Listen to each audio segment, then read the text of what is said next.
Foi o 20 de setembro. Tá, parei. 20 de setembro de 1835. Dá pra ver aí? É nessa data que se iniciou a Revolução Farroupilha aqui em Porto Alegre. E tantos anos depois, estamos de novo cá aqui em 20 de setembro de 2018, me deu um saudosismo, um orgulho de ser gaúcho, uma vontade de falar sobre a Revolução Farroupilha, mas o nosso canal é sobre futebol. Por isso resolvi estrear hoje uma espécie de um especial sobre técnicos gaúchos. E para inaugurar, nada melhor do que começar falando sobre um treinador que está em evidência no futebol nacional, quiçá mundial. É sobre Adenor Bach, o Tite, que nós vamos colocar a lupa no gramado.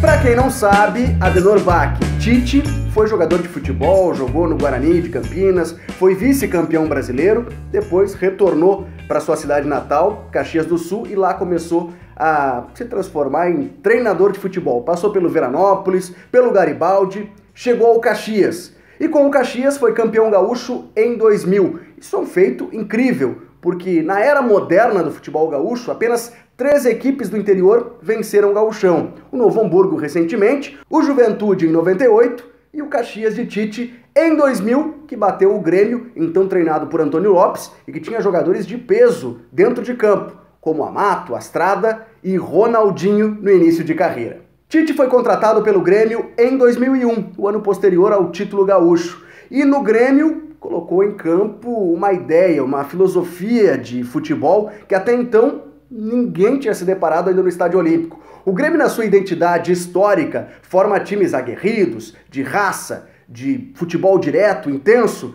e Tite propôs uma equipe com um toque de bola, posse de bola, e acabou se sagrando campeão da Copa do Brasil de 2001. E é sobre esse time que a gente vai começar a falar agora.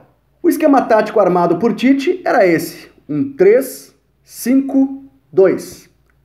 Parecia um esquema antiquado. O 3-5-2 foi pulverizado no Brasil depois que Sebastião Lazzaroni deu errado com a seleção brasileira na Copa de 90, jogando exatamente dessa forma. Mas ressurgiu por aqui, no Rio Grande do Sul e no Brasil, a partir deste Grêmio de Tite, que não era um estilo retrancado, pragmático, não. Jogava um futebol de encher os olhos, vistoso, e encheu os olhos do Brasil, conquistando a Copa do Brasil de 2001 em cima do Corinthians. Os jogadores, o time base do Grêmio era esse, com Danley no gol, Marinho, que não é esse que está no Grêmio agora, atacante, era um zagueirão, Anderson Polga, que inclusive foi convocado pelo Filipão para a Copa de 2002, e o experiente Mauro Galvão compondo a zaga. Às vezes também aparecia por aqui Roger Machado, que hoje é técnico, era lateral daquele Grêmio da década de 90, mas jogava como um stopper, como um zagueiro pela esquerda com o Tite. O meio-campo formado por Eduardo Costa, um volantão, um cão de guarda à frente dos zagueiros, Tinga fazendo vai e vem do meio-campo, ora volante, ora um meia ofensivo. Nas alas, Anderson Lima, excelente cobrador de faltas, e Rubens Cardoso. Arrasta Rubens! O experiente tetracampeãozinho, colocado também no meio-campo como principal articulador da equipe, e no ataque 2 jogadores de extrema velocidade. Luiz Mário Papaléguas, o nome já fala por si só, e Marcelinho Paraíba, que era o principal jogador daquela equipe, foi o principal nome da conquista da Copa do Brasil de 2001. Com esse time base, o Grêmio encantou o Brasil jogando um futebol que se diferenciava até então dos outros, ou que nós, gaúchos, estávamos acostumados a ver em Corinthians, do Vanderlei Luxemburgo, no Palmeiras, da Parmalat, no Flamengo, um futebol de troca de passe envolvente, mas nem por isso que deixava de cuidar da defesa. Prova é que tinha 3 zagueiros, mas era um time extremamente ofensivo, muito perigoso e que acabou sendo campeão contra o Corinthians em São Paulo, jogando no Morumbi. A curiosidade é que esse Grêmio do Tite não conseguiu ser campeão da Libertadores no ano posterior, em 2002. A mesma base de equipe foi mantida, alguns jogadores deixaram, mas outros acabaram ingressando, como o Grafite, por exemplo, atuava no time de 2002.